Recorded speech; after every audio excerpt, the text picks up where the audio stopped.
هنقيس الهورس باور قبل ما نحط الاضافه بتاعت ريزويل اللي هي التي سي ام، وبعد كده هنقيس تاني الهورس باور بعد ما نحط الاضافه، وهنشوف الفرق قبل ما نحط الاضافه الهورس باور عامل ازاي، وبعد ما نحط الاضافه الهورس باور هيبقى عامل ازاي. تعالوا معنا نشوف.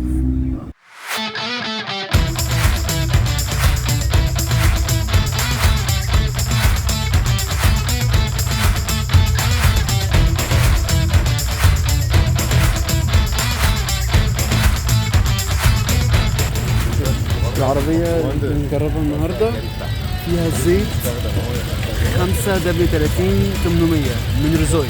الأجهزة هنا بتعمل محاكاة للهواء اللي بيبقى موجود والعربية بتبقى ماشية.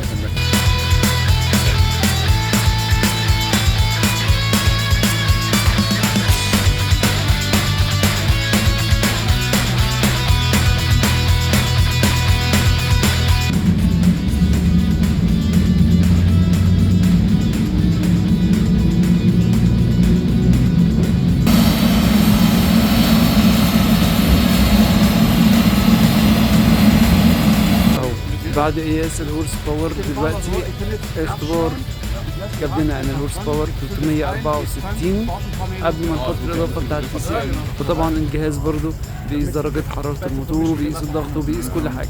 التي سي ام احنا بنحطه دلوقتي في الموتور بعد ما قسنا الهورس باور قبل ما نستخدمه. هنستخدمه دلوقتي وهنجرب الهورس باور بعد ما نحطه هيبقى عامل ازاي.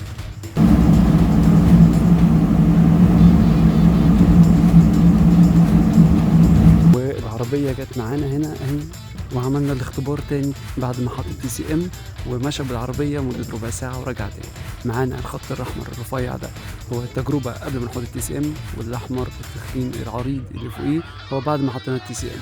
الهورس باور هنلاقيه هنا زاد معانا حوالي 10 أو 11 هورس باور بعد ما حطينا التي سي ام 58.